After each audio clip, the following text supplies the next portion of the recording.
Ce shiur est dédié à l'élévation de l'âme, Ilou Neshama, de Yvette Léa Batester. Zechona Livracha. Notre parasha Toldot, parle donc de la naissance de Yaakov Avinu, le père du peuple d'Israël. Yaakov sera surnommé Israël. Donc c'est le père de la nation d'Israël. Dieu a conclu un pacte d'alliance avec Abraham.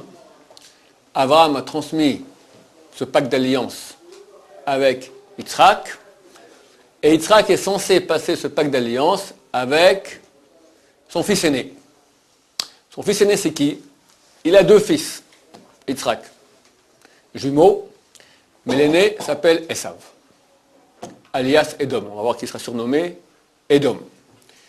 Le cadet s'appelle Yaakov, alias Israël. Donc en fait, on aurait dû avoir, nous avons les patriarches, les trois patriarches. Dans la prière, on les cite, on dit Eloké Abraham, Dieu d'Abraham, Eloké Yitzhak, Dieu d'Yitzhak. On aurait dû dire Eloké, Dieu de Esav. Parce que c'est lui qui devait être le détenteur du pacte d'alliance, ça veut dire amener l'univers à son achèvement. C'est lui qui va être le tuyau par lequel il y a un chibour, il y a une relation intime avec Dieu. Les deux frères vont naître et Yaakov est appelé Ishtam Yoshevo Alim. Un homme tam, les gens traduisent par simple, c'est pas simple, c'est quelqu'un de complet. En araméen, c'est marqué Shelim, Shalem, entier, droit. Et Esav Ishtsaïd, un chasseur. Chazal dit, il va chasser les femmes des autres. D'accord? Faire un cours de femmes. Et est censé être le détenteur de l'alliance divine. La Torah nous raconte qu'un beau jour, il revient des champs, et il est fatigué, et il dit à Yaakov la phrase suivante. Alitenina minadom adom haze kayef anochi. Ça signifie aliteni. Gave-moi, s'il te plaît, minadom adom haze, de ce rouge, allusion à un plat de lentilles rouge qu'était en train de cuisiner Yaakov, kayef anochi, car je suis fatigué.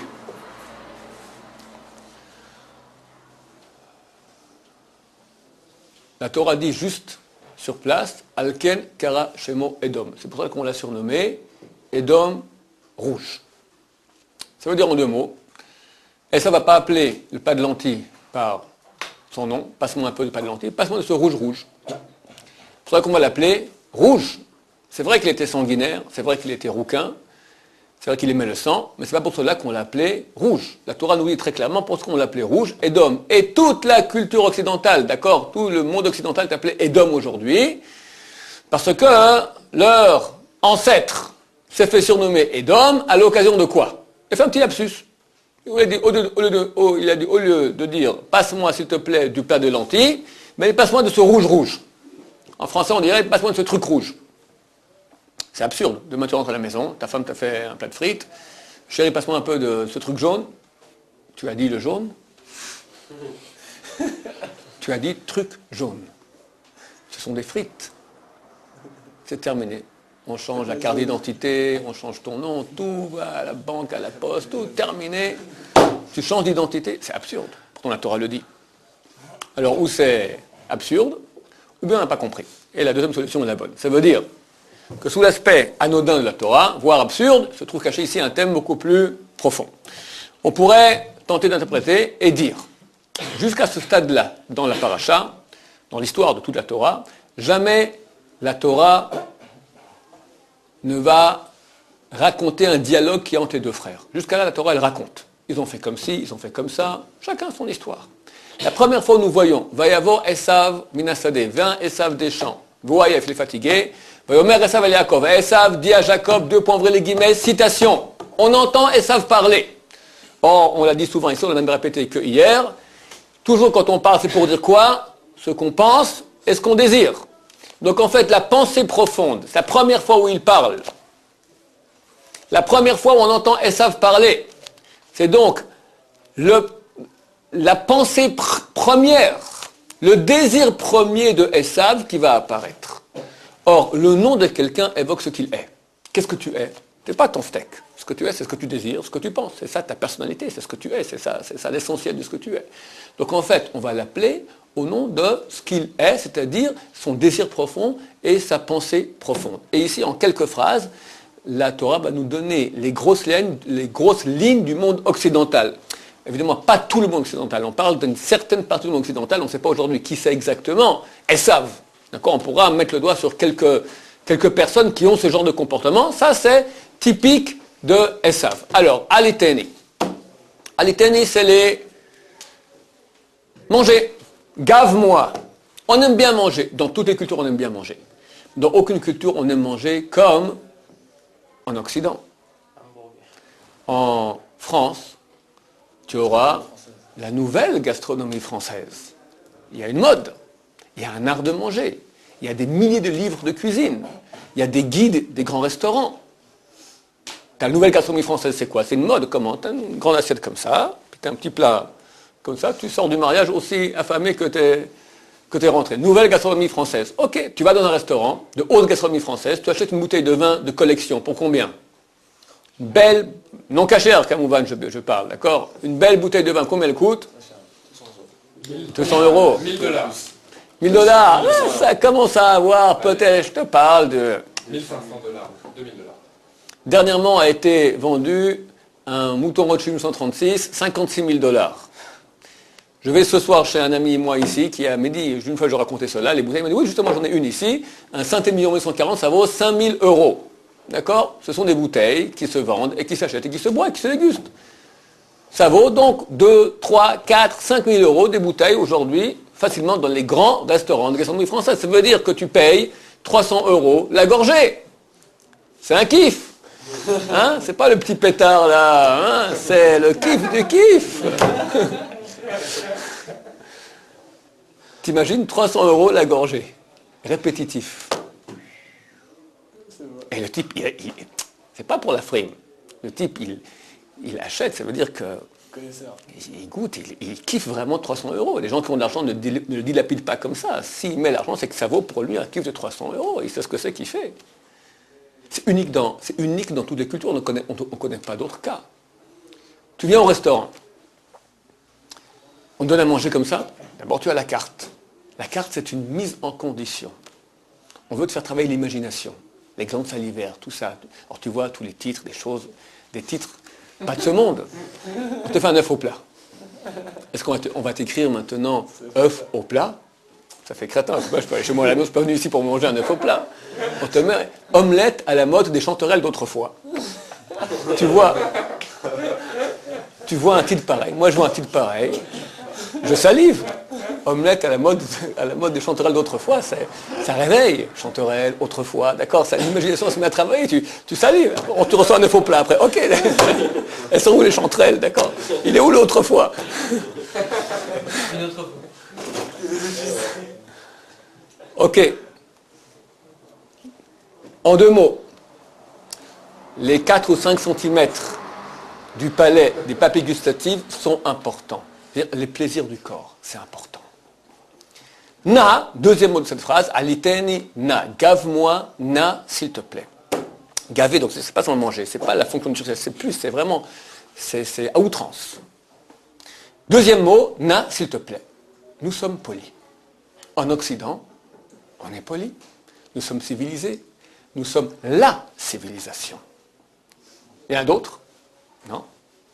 Les autres sont des sous-développés. C'est qui la civilisation dans le monde ? Sud-Américains, les Africains, les Asiatiques, c'est toi. D'ailleurs, il y a pas trop longtemps, un siècle et un peu plus, le monde civilisé va aller civiliser le monde. Ils vont amener la raison, la civilisation. Ça, c'est dans le monde na. On se prend pour les gens extrêmement polis, c'est tout le savoir-vivre européen. Mais un premier mot, c'était aliteni. Aliteni, c'est gave-moi. Ça, c'est les fonctions animales. Et ça, c'est très symptomatique du monde occidental, l'ambivalence. D'un côté, tu annonces, na, je suis poli, je suis civilisé. De l'autre côté, tu es comme un animal. Au nom de la civilisation, le monde occidental va faire les pires génocides de l'histoire. On va civiliser. Allez, on va civiliser maintenant l'Afrique. Qu'est-ce qu'on fait?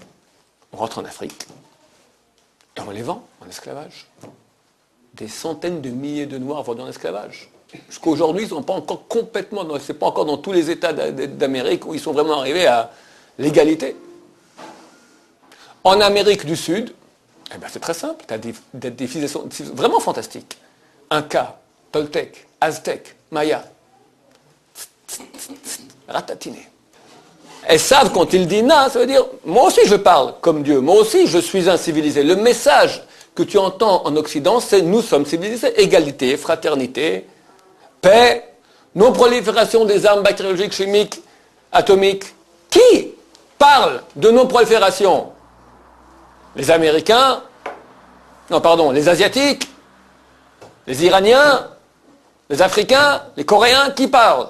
L'Amérique parle, la France parle, le Conseil de sécurité parle, l'Occident parle. Mais qui a inventé ça?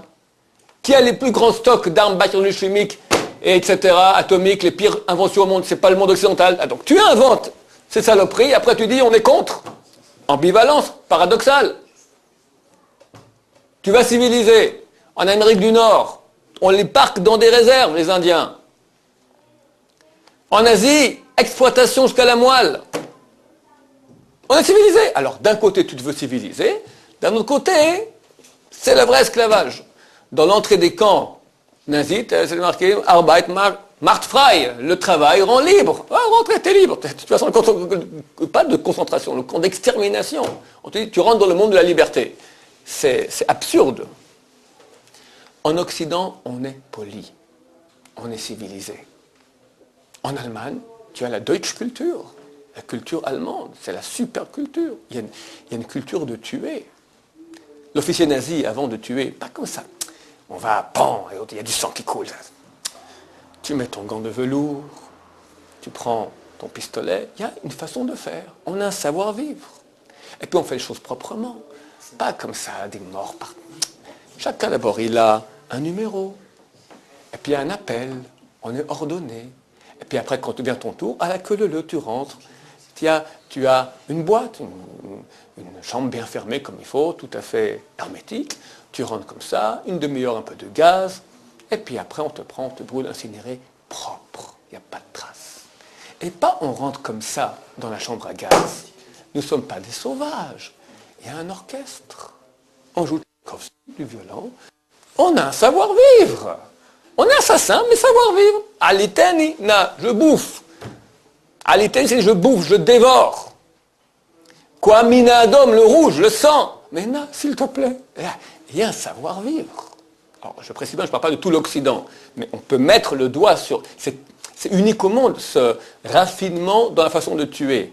La machine qui fonctionne bien. C'est bien huilé, c'est propre. C'est... Voilà. Mina adom adom azé. De ce rouge, rouge.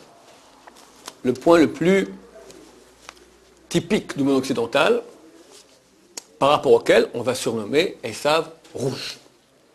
Pourquoi on l'appelle rouge? Tout simplement, la Torah nous montre ici que Esav ne va pas appeler l'objet par son nom, mais par son apparence. Le nom évoque, comme je viens de le dire, la finalité. À quoi ça sert? L'essence même. Donc, qu'est-ce que c'est? Je ne sais pas ce que c'est. Je vois ce truc-là, c'est un bibelot, c'est une œuvre d'art, c'est, je ne sais pas moi... Je ne sais pas ce que c'est. C'est une tasse. Ah, j'ai compris, une tasse. Quand on met le mot tasse, je sais à quoi ça sert. C'est une chose qu'on pose dans un contenant, on met dedans un liquide. Le mot évoque toujours la finalité. En Occident, encore une fois, je ne parle pas de tout l'Occident, je parle de certes, c'est typique de l'Occident, peu importe la finalité. Ce que je vois, je crois. Finalité, je ne vois pas. Dieu, je ne connais pas. On va mettre dans la frime In God We Trust. Mais tu ne verrais jamais en Occident ce que tu vois par exemple en Orient. L'Orient, c'est l'antithèse. Tu as l'Occident, tu as l'Orient, tu as Israël au milieu. L'Orient, son nom c'est quoi? C'est Ishmaël. L'Occident, son nom c'est Edom. Edom, c'est la couleur. Ça veut dire la superficialité, le look. Ce que je vois, je crois. Le plus profond, le nom, la finalité, les choses essentielles, je ne vois pas. L'Orient, c'est Ishmaël. Que signifie Ishmaël? Il écoutera Dieu. D'abord, écouter, toujours plus profond que voir. Voir, tu peux voir jusqu'à quelle couche? La première, la couleur. Il y a la couleur, tu ne vois même pas la texture du mur. Tu vois que la couleur. La première couche, le superficiel du superficiel. Écouter, tu peux entendre quelqu'un que tu ne vois pas. Il est derrière la chambre, derrière le mur. Tu peux lui parler, t'entends. Et quand tu entends toujours, il y a un message. Ce n'est pas simplement de la matière. T'entends, c'est déjà, il y a un message, c'est de la spiritualité. Et qu'est-ce qu'il entend? Ishmaël, il entend Dieu. Du Maroc au Pakistan, tu entends Dieu 5 fois par jour en haut-parleur, Allahu Akbar. Tu l'entends? On parle de Dieu. Dans les nouvelles en Orient, le nom de Dieu revient sans cesse. Tu verras aux nouvelles maintenant, en France ou en Amérique, actuellement, Dieu n'est pas très content tellement de la politique américaine ou française, pour ça que actuellement, les communes ne vont pas. Aux nouvelles, ça cloche. Dieu, c'est une croyance personnelle. Officiellement, à part sur le dollar qu'on met son nom et que c'est un choix personnel, officiellement, Dieu n'existe pas. Il y a la réalité que je vois tangible. Ce que je vois, je crois. Et en Occident, qu'est-ce qui est important? L'apparence, le look. La mode. Mode, vous disiez à l'envers que ça fait comme mot, et d'homme. D'accord? C'est juste un petit jeu de mots, comme par hasard. D'accord? La mode. Si une femme est démodée, elle est quoi? Insortable. Nulle. Ratée. Elle sort démodée, elle n'a rien compris. Elle est hors circuit, outsider. Et la peau, elle doit être à la mode. Donc, et la mode, elle change tous les combien de temps? Pas tous les années. Tu as les saisons. Tu as saison, tu as demi-saison, tu as quart de saison, tu as le dernier cri. Hier, c'est déjà trop tard. Non, tu n'as rien compris. C'est le dernier cri. Et si tu n'es pas à la mode, ratatiné. Et maintenant, ils ont mis les hommes aussi à la mode. En Ishmaël, en Orient, la mode, elle change tous les combien de temps? Tous les millénaires, en moyenne. Entre 800 et 1000 ans. Ça va, donc tu peux hériter, pas de problème. Pourquoi? Le look. La capitale du look, c'est où, messieurs? Paris, la mode parisienne. Il n'y a pas la mode de Rome, ou la mode de Londres, ou la mode de Hollande. Ah, ouais. Paris. La haute couture. Paris sera toujours Paris. Il ne faut pas dire Paris, il faut dire pourri. En hébreu, on peut lire que Paris ou pourri. Tom. Ok, Paris. Dans quelle ville tu as au monde les pubs 10 mètres sur 10 en déshabillé, 3 heures du matin? T'en as un peu partout. C'est vrai.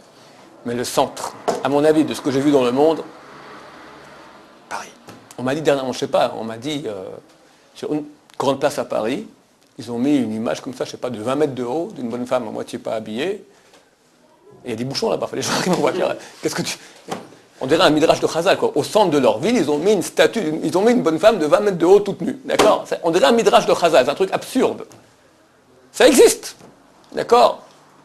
Le monde du look, la pornographie, la vente de lingerie que tu vois partout, c'est typique de où? En Arabie Saoudite, on a un truc pareil. Jamais de la vie, clac, d'accord? En Asie, en Afrique, en Amérique du Sud. Alors, où l'Occident est rentré, oui, mais c'est assurément la culture occidentale. Ça, c'est le look. Ça, c'est Edom. Edom, il dit, moi, je vois la matière. Le reste, rien à faire. Et c'est ça qu'il va dire à Yaakov.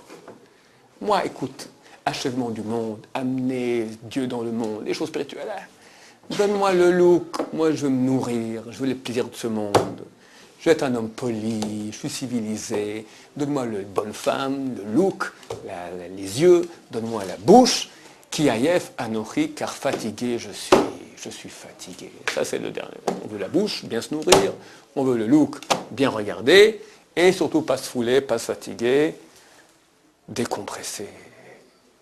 En Occident, on est fatigué de façon naturelle. C'est une constante. T'es pas fatigué? Hein? Qui se lève facilement le matin ici? Va ici à 1 kilomètre chez les Arabes. À 5 heures du matin, ils sont tous debout. En plus, bon, ok. Et toi, si j'enregistre, ça va t'aider quelque chose pour te lever le matin? Hein? Moi, je vais te mettre demain, je vais te le mettre à l'Akbar demain matin à 5 heures. On va voir si tu vas te lever. Hein? Allez, va. Je sais pas si la solution, elle existe. La solution pour toi, je ne sais pas si elle existe. Mais ta chaîne. Sur Internet, je ne vais pas citer ton nom. Hein.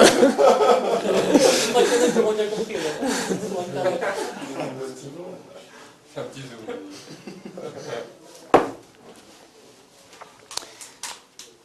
En Occident, dimanche, jour férié, heure moyenne du lever, quelle heure? 11h, midi. 11 heures, midi, la moyenne. Pourquoi se lever? C'est un jour férié. Pourquoi se lever? On est si bien dans le lit. Petit déjeuner, au lit, aller à la cuisine. Non mais tu m'as vu? De là à là-bas, je peux manger au lit. C'est crétin. La matière grise en Occident, je ne suis pas contre cela, mais c'est très symptomatique du monde occidental. Elle va être utilisée beaucoup pour le moindre effort. Toutes les inventions que nous avons aujourd'hui qui nous facilitent effectivement la vie, d'accord, la machine à laver, la vaisselle, le micro-ondes, d'accord, il y a encore... Vous voulez faire chauffer de l'eau, il fallait ouvrir le gaz, mettre la casserole, faire chauffer de l'eau, c'était casse-pied, d'accord. Aujourd'hui, un micro-ondes en quelques secondes. L'ascenseur, les voitures, tout ça, c'est une invention occidentale. Ce n'est pas une autre culture qui a inventé cela. C'est symptomatique, je ne suis pas contre, je ne veux pas dire qu'on doit revenir à l'âge de la pierre, mais c'est symptomatique que ça vient du monde occidental, que beaucoup de matière grise est mise en œuvre pour le moindre effort. Quand vous venez il y a encore 10-15 ans, la préhistoire des téléphones, parce qu'aujourd'hui c'est vraiment la préhistoire, un téléphone à cadran où il fallait tourner le cadran. Alors tu fais un numéro aujourd'hui, tu n'as pas connu ça. En France, tu fais 0, alors il fallait tourner le cadran, 0, pas portable, non, un téléphone normal, d'accord, avec un cadran. Voilà. Alors tu fais 0, ça revient. Après tu fais 1, après tu fais, je sais pas, 98, 8, tu en as fait 4, tu en as encore 6 comme ça. Après, occupé. Crise de nerfs, tu deviens fou. L'effort, t'imagines l'effort. Alors on a mis les touches. Attends, les touches 10 fois appuyées, c'est trop facile. C'est trop facile. Tu as le bis. Et bis aussi, c'est trop. Alors maintenant, tu as des. Tu parles, d'accord, au parleur. C'est les juifs. Les juifs, ils ont été occidentalisés, d'accord. C'est la culture occidentale. C'est typique. Je ne suis pas contre, mais c'est typique de l'Occident. J'ai vu un type, un séminaire il y a quelques années. C'est un ingénieur qui mettait au point un portable. Enfin, c'est pas encore sorti sur le marché, il semblerait. En tout cas, il a travaillé des mois et des mois à mettre au point un portable où la touche elle est enclenchée par contact épidermique. Il ne faut pas appuyer. Bah, t'imagines l'effort. Toute la journée appuyé comme ça. Tac, tac, tac, tac, tac. Tu te fatigues le pouce. Alors, t'effleures. Tring. D'accord. Hein? C'est sorti? Ok. Sans appuyer, voilà, juste tu effleures par contact épidermique. Pourquoi? Pour ne pas se fatiguer. La culture du moindre effort. Arrête quelqu'un dans la rue. Hein? Un occidental moyen, comme ça. Monsieur, excusez-moi, pour vous, c'est quoi le cliché du paradis? Paradis. L'image du paradis. Qu'est-ce qu'il voit? C'est quoi le cliché du paradis? Qu'est-ce qu'il va voir? Il va voir une plage de sablon, avec derrière la mer en turquoise. Je vous le fais sans bonne femme, hein, parce qu'on est à la yeshiva. Tu as 2 cocotiers, tu as le hamac, et il décompresse. Il met des grappes de raisin rouge dans la bouche. Ça, c'est le prototype de quoi? De ce que nous recherchons. Le corps, il recherche quoi? Les plaisirs, tu reçois, tu te gaves, et le moindre effort. Paradis. C'est comme ça qu'elle fait un peu de vent, comme ça, voilà. Et tu profites de ce monde. Ça, c'est Esav. Ça, c'est Édom. Donc, dans cette phrase-là, on dit, c'est pour ça qu'on va l'appeler Édom au nom de ce qu'il est. Le point le plus important, Édom, ça veut dire le look, ça veut dire la superficialité aux dépens de la finalité, le pourquoi profond du monde. C'est pas... Tu demanderas aux gens, bien sûr que c'est important, les finalités du monde, mais sur le marché, on ne voit pas tellement.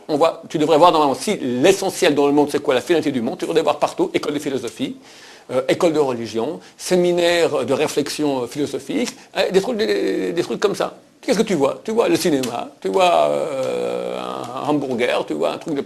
Tu vois le monde de Édom, c'est-à-dire, donne à mon corps. le pourquoi profond, la finalité du monde, on ne le voit pas.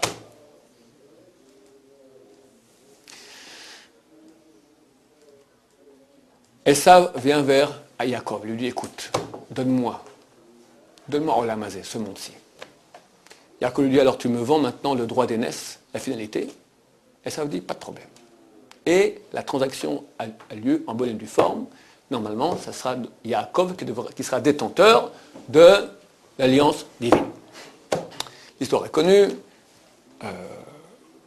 Yitzhak vieillit, il est déjà aveugle. Et un beau jour, il dit à Esav, va me préparer, c'est dans la paracha de Toldot qu'on verra cette semaine, va me chasser un bon gibier, je veux maintenant te bénir. Comme ça, je te mangerai, je serai en joie totale, l'âme et le corps, et je te bénis de tout mon cœur. Esav va à la chasse, sa mère, la mère Rivka, dit à Yaakov, écoute, ton père maintenant va transmettre les bénédictions, je sais que c'est toi qui les as achetées, elles te reviennent, va prendre les bénédictions à la place de ton père, il est aveugle, il ne verra rien. Yaakov dit, mais moi je suis un homme qui est tout lisse, alors que Esav il est poilu. Alors elle lui donne une pelisse de fourrure, tu mets dessus, comme ça s'il te tâte, il verra que tu es poilu toi aussi. Et il rentre. Esav lui dit, tu vas faire rapidement. Il dit, Baruch Hashem, Dieu m'a aidé. Yitzhak dit quoi? Baruch Hashem, Dieu m'a aidé. Jamais Esav prononce le nom de Dieu. C'est bien toi, mon fils Esav, mon fils aîné. Yaakov dit oui. Ah, c'est pas la vérité. Quand quelqu'un vient me voler, j'ai le mitzvah de lui mentir. J'ai un brigand qui vient à la maison, il me dit maintenant c'est quoi le numéro de ton coffre? Je lui dis ou je lui dis pas? T'as de l'argent caché quelque part? Je lui dis oui, j'ai ici dans le tiroir de... Non, le mitzvah. D'accord? Ici, et ça vient voler la bénédiction qui revient, le pacte d'alliance qui revient à Yaakov. Donc Yaakov vient reprendre ce qui lui revient de droit. Donc il dit oui, c'est moi, ton fils, Esav, l'aîné. Yitzhak dit viens que je te tâte, parce que dire la voix de Yaakov. Il voit, il touche, il voit. Les mains sont poilues. Il dit Hakol kol Yaakov. La voix est celle de Yaakov, mais Adam et Esav. Et les mains sont celles de Esav. Il dit c'est bien toi, mon fils Esav, mon fils aîné? Oui, ton fils aîné Esav. Il le bénit.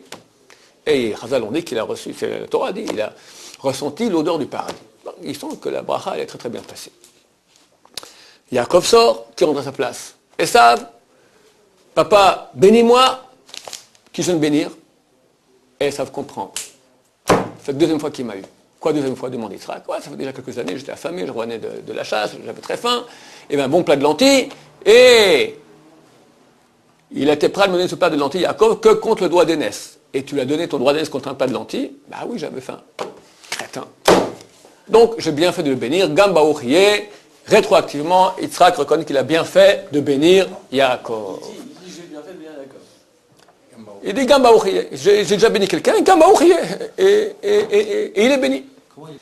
Les Occidentaux ont d'ailleurs bien appris la leçon. Ils ont dicté une devise, pour pas qu'on l'oublie cette fois-là, une seule fois et pas deux fois. Qui va à la chasse perd sa place. C'est pour bien se rappeler de ne pas retomber dans le panneau une deuxième fois.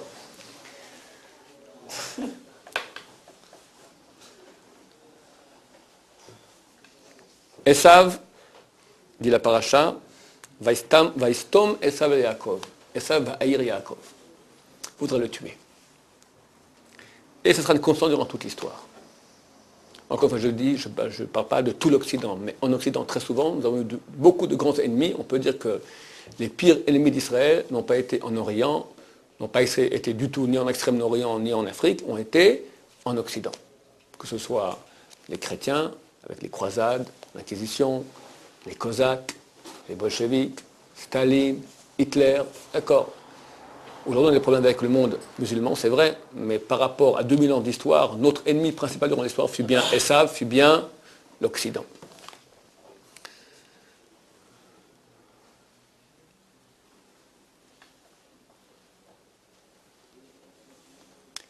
Quelle est notre arme contre Esav?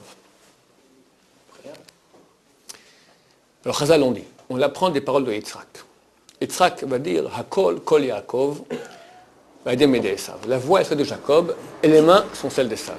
Disent Chazal dans le Midrash, il y a 2000 ans, Midrash Rabbah. Tant que la voix est la voix de Yaakov, les mains ne sont pas celles d'Esav. C'est quoi la voix de Yaakov? Yaakov, on vient de le voir. Au début de la paracha, il l'appelait Ish Tam Yoshev Ohalim. Un homme entier, il est droit, il est honnête. Yoshev Ohalim est assis dans les tentes de Torah, dans les yeshivot de Shem Ve'ever, étudie la Torah. La voie de Jacob, c'est la voie de la Torah. Notre force, elle est dans la voie. La Torah, l'étude de Torah. Chazal disent, tant que la voix de Jacob retentit dans les yeshivot, la voix de Torah, quand on étudie la Torah, les mains ne sont pas celles d'Esav. Quelles sont les mains d'Esav? C'est quoi les mains d'Esav? On va voir dans la paracha directement. Esav se met à pleurer quand il apprend que Yitzhak a déjà béni son frère Yaakov. Alors il demande à son père, bénis-moi mon père. Il le bénit. Qu'est-ce qu'il lui dit? Val charbecha tichye, tu vivras par ton épée. Le monde occidental, sa force, elle réside dans quoi? La force stratégique. Excusez-moi, tu n'as pas d'armée plus grande, plus importante que le monde occidental. Tout d'un côté, c'est rien du tout. Tous les pays importants d'Occident ont la bombe atomique. Et si un autre pays au monde, à part les Occidentaux, essaie d'avoir la bombe atomique, ça fait un tollé général. Sur la Corée ou le Pakistan ou l'Iran. Parce que c'est nous, réservé à nous. Heureusement, entre nous, d'accord, pour le moment, on préfère que ce soit les mains des Américains que des Iraniens. Et quoi qu'il en soit, la force de l'Occident, durant toute l'histoire, c'est leur force stratégique. Ça commence par Rome, et ensuite, durant toute l'histoire, le plus fort. Al-Kharabecha, tu vivras par ton épée. C'est ça, ton arme. Quand on parle des mains de Esav, on parle de l'épée. Tant que la voix de Jacob retentit dans les yeshivot, les mains avec l'épée ne sont pas chez Esav. Continue la bracha de Yitzhak, c'est une bracha, messieurs, c'est une bénédiction. Mais pour nous, je ne sais pas si on doit dire appeler ça bénédiction, peut-être oui, ou malédiction. Al-Chabecha Tichye, Vet Achicha Ta'avot, tu serviras ton frère. Donc il est subordonné à Yaakov. Pourquoi? On ne parle pas maintenant d'esclavage. On parle que Yaakov est le message de Dieu. Donc, dans la réalité des choses, celui qui amène le message de Dieu, moi en tant qu'être humain, non juif, qu'est-ce que Dieu veut? Donne-moi la finalité de ce monde. Explique-moi comment faire, qui est la paix dans le monde, qui est le bien dans le monde. La recette, celui qui branche avec Dieu peut la leur donner. C'est le rôle de l'âme Israël, de donner, de propager le message de Dieu dans le monde. Donc tu serviras ton frère. Les non-juifs seront là pour nous dire, je t'en prie, viens, aide, je vais t'aider maintenant pour que tu me donnes le message de Dieu. Qu'est-ce que je dois faire? Définis-moi mes finalités. Vaya kasher tarid. Lorsque tu pourras te plaindre, Esav. Te plaindre de quoi? Que Yaakov ne joue pas son rôle. Torah. Yaakov égale Torah. La voix de Jacob égale Torah. Lorsque tu pourras te plaindre que ton frère Yaakov, il t'a pris les brachot, mais il ne joue pas son rôle, alors, ou parakta ou lo mal tzavrecha, tu te déferras du joug qu'il y a sur ta nuque. Il y a un joug sur la nuque de Esav. Esav, il a la main avec l'épée, il ne peut rien faire, il est ligoté par la Torah de Yaakov. Si Yaakov arrête d'étudier la Torah, alors il y a ici une bénédiction qui est une malédiction pour nous. Tu pourras te plaindre que Yaakov ne joue pas son rôle, il n'y a pas assez de Torah dans le monde, ou parakta olo, tu enlèves le joug, et tu vas frapper Yaakov.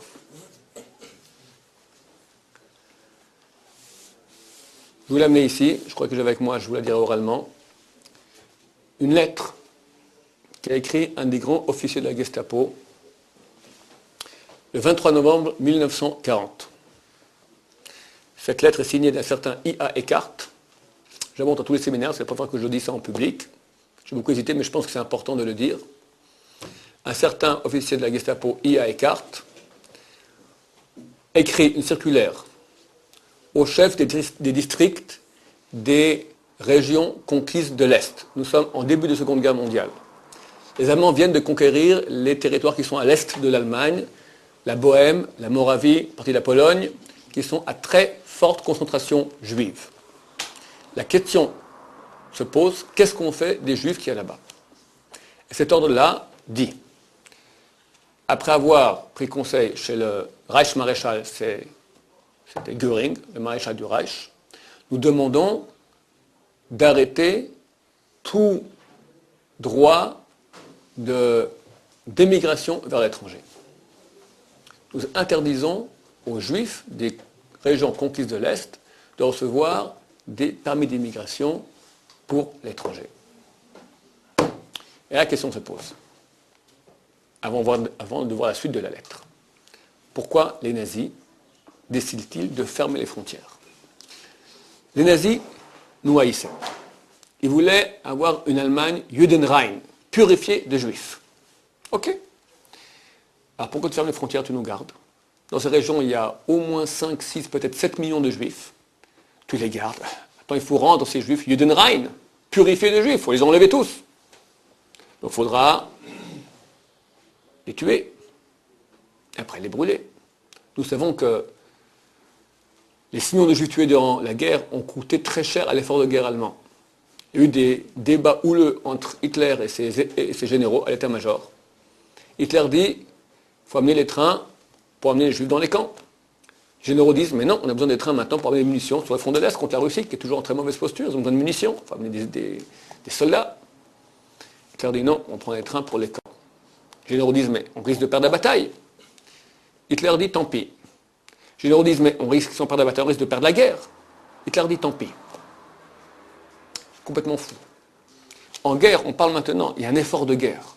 Quand tes trains sont mobilisés pour amener des millions de gens dans les camps, et c'est pas comme aujourd'hui, il y a tellement de voies ferroviaires, il n'y a pas tellement de trains, donc tu bloques le pays. Tu es en guerre. Sauve ta peau. La question se repose avec beaucoup plus d'ampleur. Pourquoi vous, nazis, vous voulez fermer les frontières? Faites autre chose. Dites, dans 10 jours, chaque juif qui sera encore dans les régions conquises de l'Est sera passible de mort. Tu n'as aucun effort à faire. En 10 jours, tu as une Allemagne. Judenrein, ils sont tous dehors. Ils sont tous partis. Tu fermes les frontières. Et pourquoi maintenant? Qu'est-ce que tu veux maintenant tes 5-6 millions de juifs? La réponse à cette question se trouve dans la suite de cette lettre, qui est, je ne connais pas de choses plus colossales de ce que j'ai vu durant ma vie. Je vous cite mot à mot parce que je connais par cœur. Une émigration de juifs de l'Est entraînerait une régénération spirituelle et durable du judaïsme mondial. Arrêtons-nous à cette première phrase. Une émigration des juifs de l'Est amènerait une régénération spirituelle et durable. Hitler écrit dans d'autres endroits dans le Mein Kampf, comment se fait-il que ce peuple dure depuis 4000 ans? Durable, un peuple éternel, un peuple qu'on n'arrive pas à tuer, à vaincre.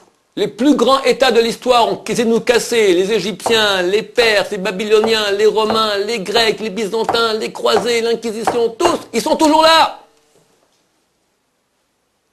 Il y a une chose qui régénère spirituellement, leur force est dans la spiritualité. Si ces Juifs émigrent, ils vont être la cause, ils vont entraîner une régénération spirituelle et durable du judaïsme mondial. Suite de la lettre. Car de par leur approche religieuse orthodoxe, il y a parmi eux une forte concentration de rabbins et d'enseignants de Talmud. La Gestapo dit pourquoi est-ce qu'il faut attraper 6 millions de juifs et les griller dans les camps? Parce que parmi eux, il y a des rabbins et enseignants de Talmud. Et que si eux sortent, si la Torah arrive à s'échapper, alors ils vont de nouveau renaître, ils vont régénérer de façon spirituelle et durable. Messieurs, ça ne date pas d'il y a 3000 ans, ça date d'il y a 60 ans, 65 ans. Il y a encore des survivants qui sont parmi nous.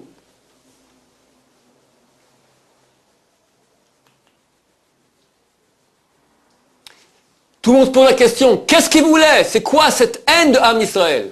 Tu as la réponse. Et pas des rabbins. Ce n'est pas des rabbins qui parlent. L'affreuse, affreuse, atroce Gestapo. Pourquoi? Nous voulons attraper la Torah. Le secret de Am Israël. Le secret qui est marqué dans cette paracha. Le secret des rabbins. Dans les Yeshivot, que disent les rabbins? Étudier, bitul Torah keneged kulam, Dieu est prêt à pardonner l'assassinat, l'adultère l'idolâtrie, mais pas Bitul Torah, le fait qu'on puisse étudier, qu'on n'étudie pas, parce que c'est notre âme. C'est notre garantie de survie. C'est notre identité. Notre Torah, c'est notre contact avec l'éternité. Tu es en contact avec l'éternel par la Torah. Tu deviens éternel. Tu lâches, tu deviens moins que rien. Moins que rien. Ce secret que disent Chazal, qui le dévoile là, messieurs, la Gestapo? Alors s'ils ont compris, ces ordures de la Gestapo, comment nous on fonctionne, ça ne nous concerne pas, nous. On a du temps à perdre.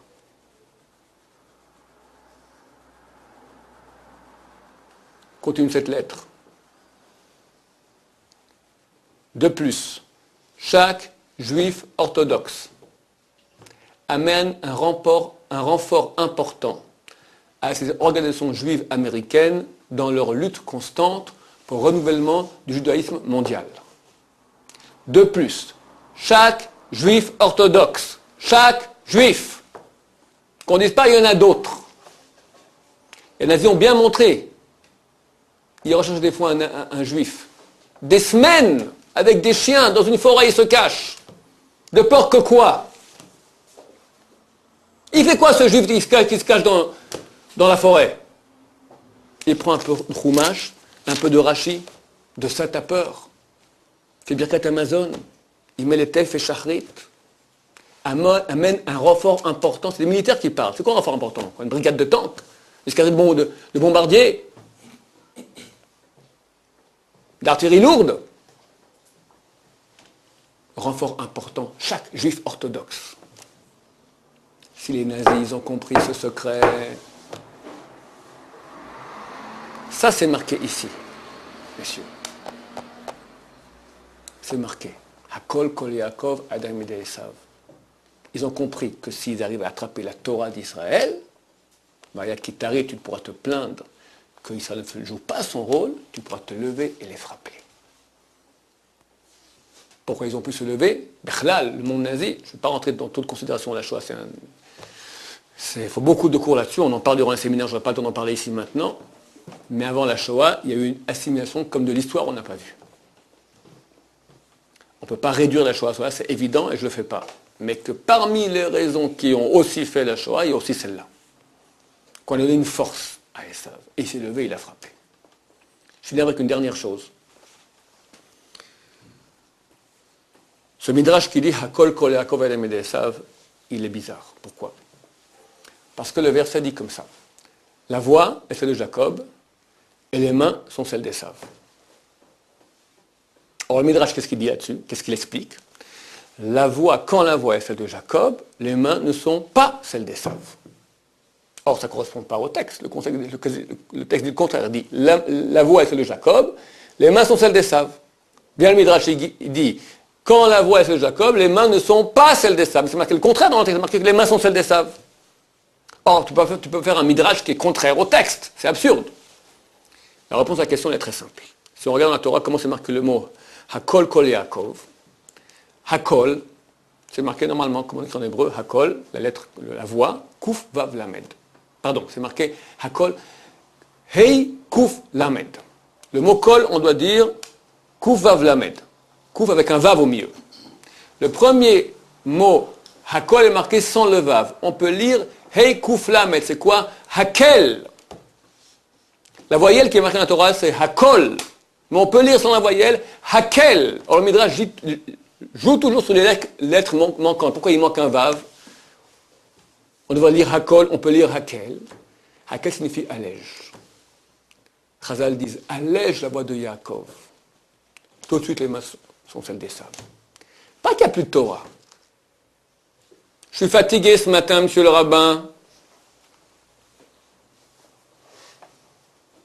Il y a tellement de gens qui étudient dans le monde. Ce soir, restez au lit. Il y a un feuilleton. Quelqu'un peut aller à un cours de Torah. Il y a un feuilleton. De quoi on parle? La Gestapo s'est battue pour nous avoir. La Gestapo a compris ce secret. Ce n'est pas des blagues qu'on vit depuis 4000 ans. La Torah témoigne. Et les Havdil, tout à fait différents, mais je dois dire aussi, la Gestapo témoigne que notre clé de survivance s'appelle étude de Torah. Et s'ils ont fait 6 millions de juifs, ils témoignent eux-mêmes, ils ont tué, c'est pour attraper la Torah. Bon, ils n'ont pas réussi. Mais pourquoi est-ce que nous, on va nous torpiller nous-mêmes? Dieu dit, si seulement mon peuple, Israël, arrêtait de pratiquer ma Torah.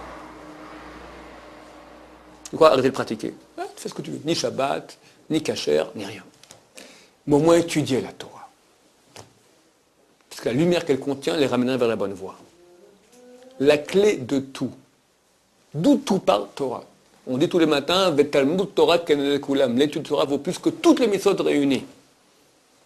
Chaque mot de Torah vaut 613 mitzvot. Tu as une affiche là-haut, ils ont fait le calcul. Tu peux arriver en 1 heure à 28 milliards de mitzvot. En comptant si c'est Shabbat, en comptant si c'est difficile d'étudier, tu arrives à 28 milliards de mitzvot par heure. Il y a un feuilleton. De quoi on parle? De quoi on parle? Ce n'est pas une fiction, messieurs. De tout temps, nos ennemis ont voulu attraper la Torah. De tout temps. Qu'est-ce qu'on va faire nous maintenant? Se renforcer. Nous sommes des Bnei Yaakov. Notre force s'appelle Torah. Et sans ça, aucune chance. Amen.